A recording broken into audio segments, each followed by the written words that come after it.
Animals itsva uyo akauraya vanhu 5 vekuguruve uye ane 19 counts dziri kupomerwa pazita rake. Kuri kunzi haana kutanga nhasi nyaya idzi, akadzitanga ari chana chidiki uye akadzidziswa nababa vake ava vanga vari mukuru wani kuba, stock theft uye kupaza mashopu. Gogo vakewo vane 104 years vachiri kutemwa dzinobuda ropa, navowo varimo munyaya idzi vachipindawo namaduo ekuti vaprotect mukomana kuti asaonekwe. Brother yake yataura zvinorwadza ikati vakafara zvikuru kunzi abatwa uye vaitowisha kuti dena atofa hake nekuti hapana chaanoraramira. Vari kuti chero iro gumbo rinonzi rinoda kudamburwa ngaridamburwe nekuti hapana chavakamirira.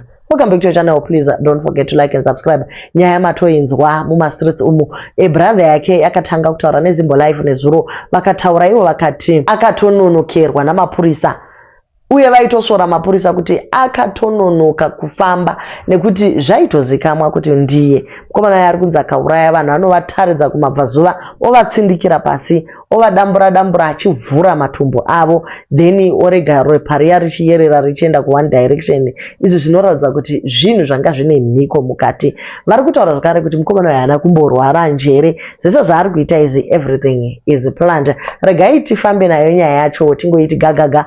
Just a quick one kune vasati vaona.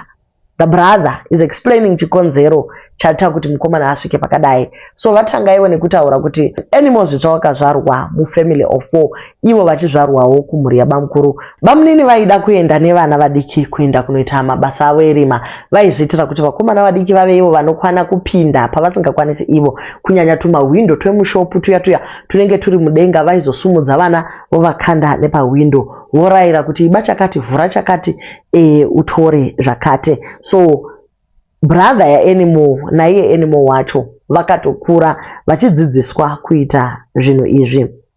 Baba ava vainyanyisa kupaza mashopu ende vainyanyisa kuba zvinhu zvinenge mabhiskits nemari. Vainyanya zvakare kuba mbudzi, mombe, stock theft vaivemo zvakare. Asi chaitika ndechekuti baba ava vaipota vachienda kujere 3-4 months vodzoka zvakare, 3-4 months vodzoka zvakare. Zvisina kurema kuti zvizikamwe kuti ndivo vanoba nekuti ndivo vega vaipfeka bhutsu size 12. Saka zvaibva zvangozikamwa kuti iri gumbo iri nderazvitsva. Vari kunzi vane nguva yavakamboba dhongi vakarigera vakarishevha rose namareza vachiti ivo munhu ari smart haade zvakare kuti aendewe nemvere yedhongi. Dhongi iri raizovabatsira kuti zvivarerukire kufamba from one place to another. Izvi zvasiya manetizens akangoti kana nazvo vakati hadzisi mhiko here idzi, unobata dhongi worishevha rose. Gaizika zvimwe zvacho zvakaoma.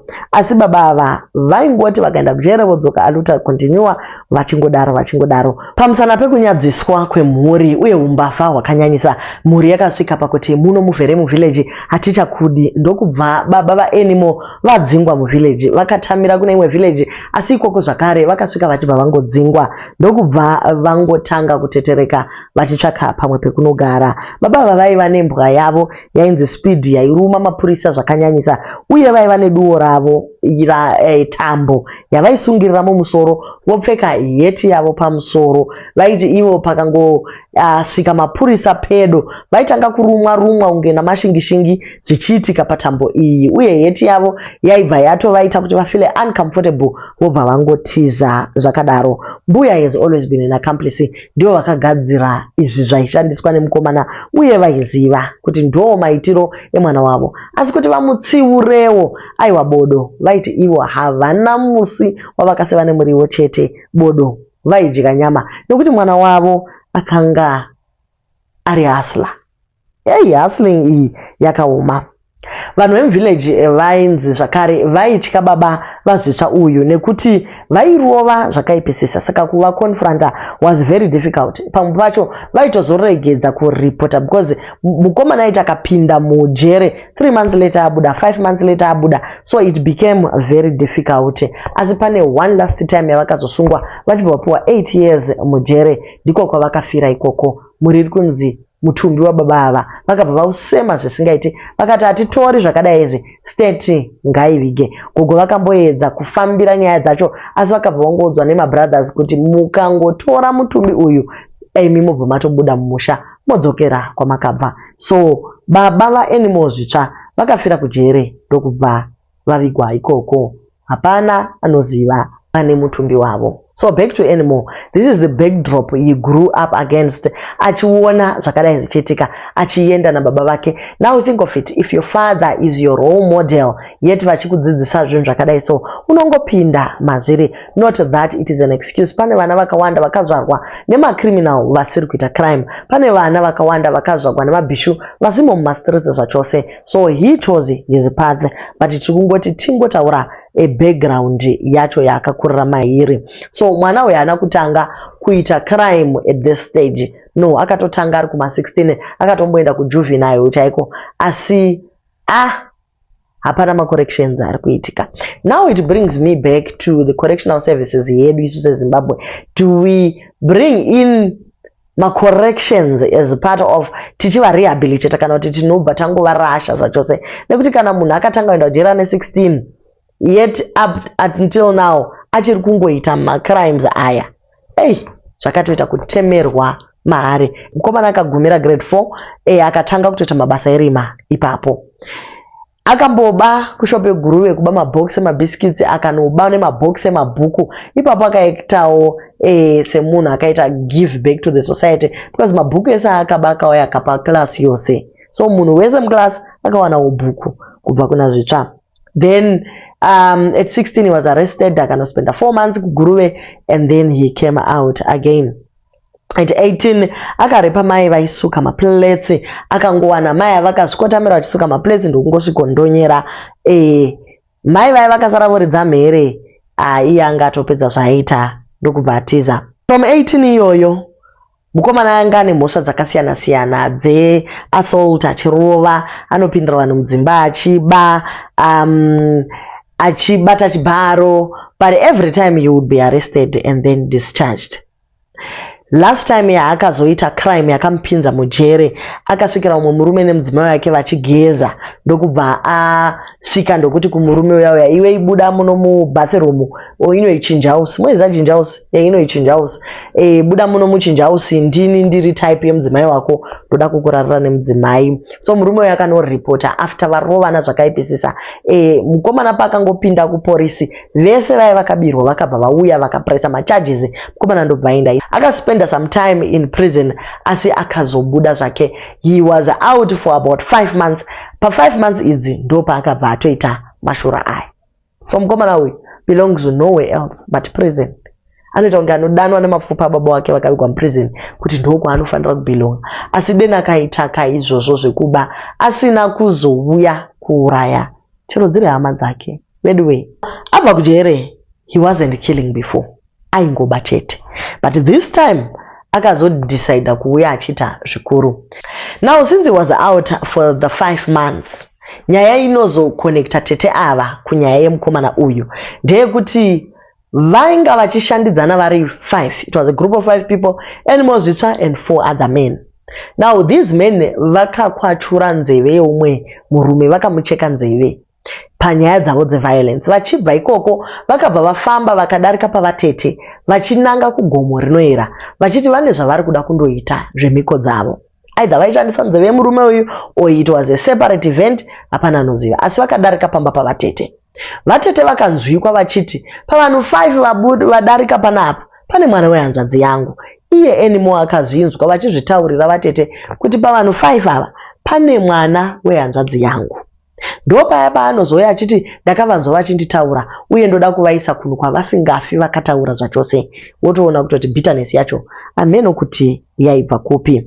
Vari kugomo rinoera kuri kunze, malocal police vakavatora vakavaindisa kupolice station vachiti aiwa gomo iri harikwirwi uye mimi mabva uko marova umwe murume. Vakasvika muya asi vakangosvika vakaexplaina nyaya yacho ikabva yangonzi hazvina basa, since turi tumwe tumacustoms tusina basa. Mapurisa akavareleasa, asi pakuva release ipapo mukomana akabva atoti vanhu vandipinza panapa ndinovaziva, ndichaenda kumarecovery 5 vanhu ndichavabata chete.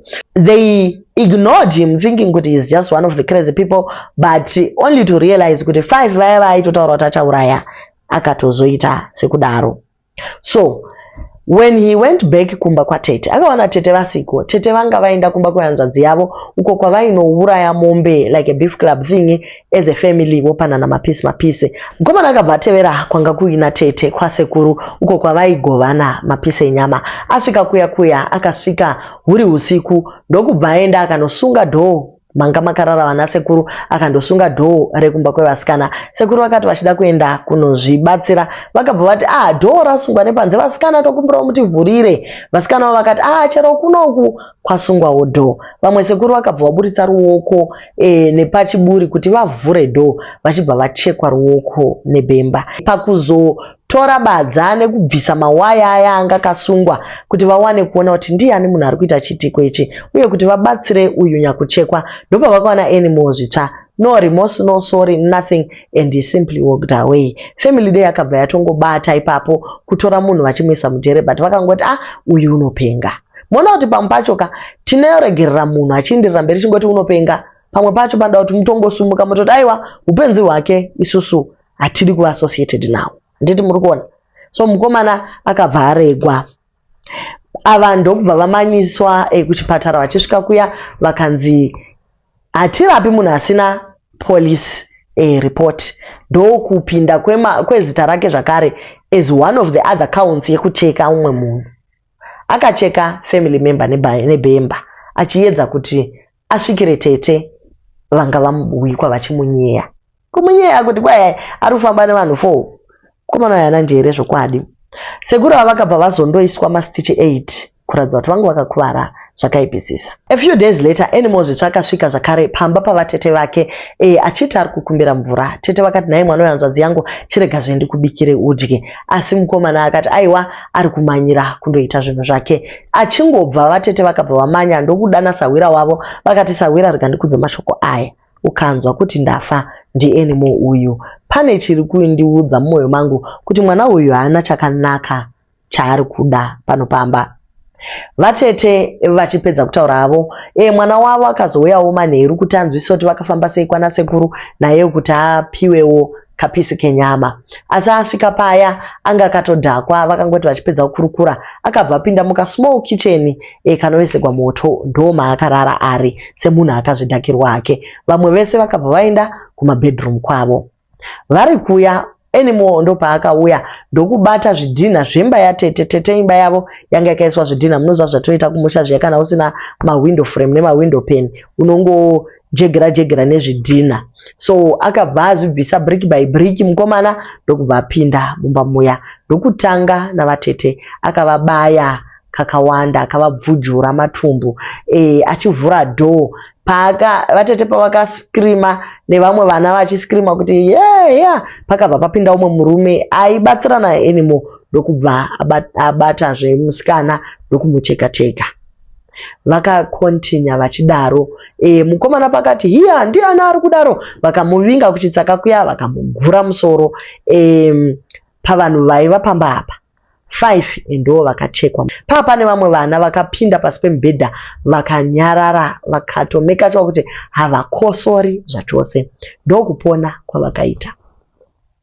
These children were traumatized. They were watching as this man achicheka-cheka, achiita mashura, achicheka-cheka vanhu, achiita zvaari kuita izvi.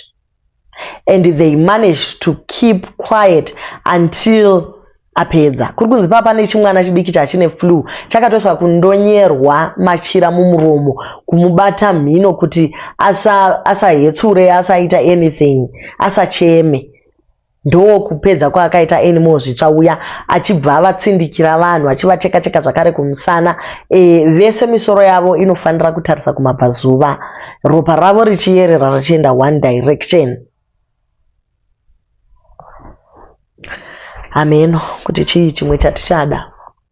Pamwe pacho unozvibvunza kuti masentence aya kunzi kwai munhu uyu anofanira kuita 10 life sentences achigara mujera achidya sadza achiona zuva ramangwana, ari worth it here? SemuKristu ndoziva kuti I'm not even supposed to be saying this, but death sentence guys, chaiva chibaba chedu, chaiva chibaba.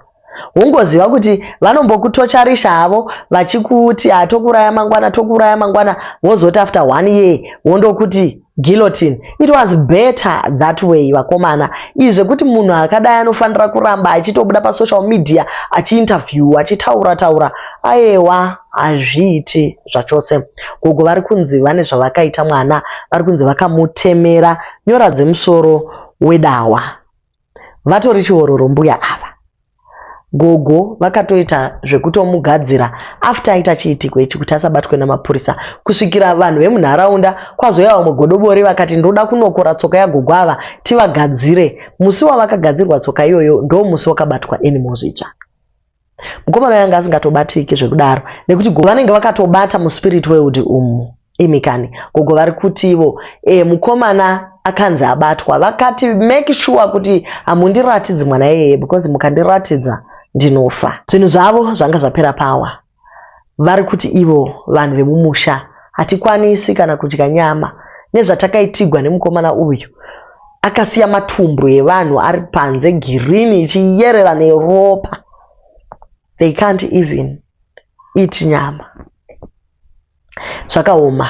Pane list yakareliswa zvakare yanga ine vanhu 100 vemufamily nevamwe vemuarea iyoyo vaifanira kufa. Mabasa aanimal zvitsvaisa aida kutomeka sure kuti vanhu ava anovapedza. Achiinterviewa akati iye akawana mukana wekuti abude anondopedzisa basa rake nekuti haasi kuzombozorora kusvika vanhu vese ava vaenda kunyika dzino. Imikani ngozi yacho yakaoma. Vari kuti vamwe vari kuvigwa kumvurwi, vamwe vari kuvigwa kuguruve, vamwe vari kuvigwa kwamurehwa nekuti umwe neumwe kandi munoziva kuti vamwe vana vevakwasha, vamwe chii, vamwe varoora mumusha imomo. Zvakaoma. So this testimony came from someone who was an eyewitness pavana vanga vari pasi pembedha ndo vakarondedzera zvimwe zvanga zvichiitika, especially the graphic part of it. Zvakaoma. Brother yacho tichaisa interview yavo apa vachitaurawo zvavanofunga vachirondedzera zvavakaona. Vari kuti mulife mava vasati vamboona hora yakadaro. Mabhodhis ayanga nemakatsi 14 20 zamu iri rakachekwa rakastebhewa, huro dzakachekwa kumusana uku dzingoriwo maunzo asingahwisisiki padumbu aibvadhura kusvika pamatumbu. Imikani zvakaoma. Dai zvaibvira death sentence yadzosewa zvachokwadi nekuti pane mamwe macases ekuti atoriwo exception chaiyo kuti avava aiwa kana chero ngozi yacho unoitangira papi kuiripa. Vatotaura chero dei adamburwa gumbu, dei adofa zvina basa nekuti akatirwadzisa semhuri. Ndobva taenda tasvika muguru mochari ndobva ndata chiita mundivhurire nditore maphotos zvikanza hazvitoturi utore maphotos nati saka makadari ndisatore maphotos inga kuna president zvasvika zvikanza aiwa ndikanda pasocial media ndikanyanya pasocial media zvinhu zvazaresa kucha mune zvivanzira chiasi muripo here panyaya kuuraya kwehama dzangu ndobva varamba saka hadhisi wacho ndandapakatondakatozekenda tomubata bhandi ndonguva yakaziti paya mumwe mukadzi wacho washanda mochari zvikanza aurati anzwa mirai tinozoreza ichi hama dzenyu maona alright kana madari tinendita tinowirira ndofunga vakati vachiburuka katanga kuburuka Lois ndofunga achiburuka achipinda mochari ndobva ndati mumashure ndofunga ndakati ndakapa mufananidzo kutovhura hembe yangu kutosvika munhu ndati ari mungamuvhura munhu nemunhu nditasi ndichona kukwara kwaita Lois achivhura kana Lois panapa padombo apa panga pakatoborwa matumbu atori panze kutoborwa matumbu zotooneka tsvina yemukati kuti tagreen bva ndati hey mana vanhu chekubaya munhu kudai sei zvekuita kuti junga musana sekuvhura musana uyu zvangasikatombatsiri ndobva tatichivharai makaona maburi mangani kana kuti takatara pana Lois atari kana 14 mainjari ari paari anga ari papi nepapi padumbu fanikana pazamu apa panga pakatobayiwa zvokuti kana zamu rachizongoona zvako kuti iri zamu asi ranga rachichiwa nekubayiwa nebanga toya kana kumusana uku maronda anga rikangosvika mafoko kumusana ndataura tichivhara ndobva pane zvini machira wewaita aya ndobva kwaburuka amai vacho vaburuka amai anenzi Grace Svitsva vari ndotete vamwe vachivaburuka ndobva ndati right vhurai futi ndobva vavhura ndichiona maronda chana ingori style rona pazamu vachimaborwa vakati pazamu kana padumbu kana nemusana wacho zvakangofana zvekuna Lois tienda kanga mwana kaunzi kana kanga gore ne 6 months handoka mwana kanga kaborwa zvokuborwa zvokutoona kuti kana utorana matumbu mukati kana utorana zviri mukati kuborwa kuti wakaita musana uyu vaingobora zvakafanana tona mumwe wacho futi anga aripo ndo zvimwe chete kwakuborwa kwacho ndikationa kuti ava tapedza 4 ndavaona ndakuona tende yavo vafira futi kupi muno mochari sikanzi aona tikati tipedza atita se tenda tukakabva tapedza pai ndikatanda kuwadi imwe chekuseri pasvika pai tenda yanga sata murepa bva wandivhurira atenda yepakubayiwa ndiyanga tori nani bva ndakutaurisa tenda yangabaiwa pazamu futi nepadumbu apo nekumusana futi kungaone ronda maronda anga atenda yawasva kuma 4 5 vanati alright bo bva ndakubvunza takati nai shefu zvinhu izvi zviri kuitika izvi sei zvingoitika Mashonaland Central kunaka zvinopera kuguma kumvuri hamubatinze zvinhu zvakadai zvakafanira kuti mupolisi yemvuri neguruve chichiri kuitika asi mune chimwe chekuita here nyaya dzinyi dzakawanda mukugarira saidi kugota futi kune mwana ainzi akabayiwa akatopunziwa nyaya iyi yakangopera futi vanhu muri kuti makabata muri kuburisa mubata muite muri kuburisa inda hapana akadaira ndakazina mapurisa aikutanga ari kusuduruka saka mapolisi edu kana kubva na dispo wacho pane paguru nepamvuri taiziva pana chef Benetika basa raishando asi polisi hapane guru nemvuri hasi kushanda basa. Thank you guys so much for watching, and please don't forget to like, share and subscribe.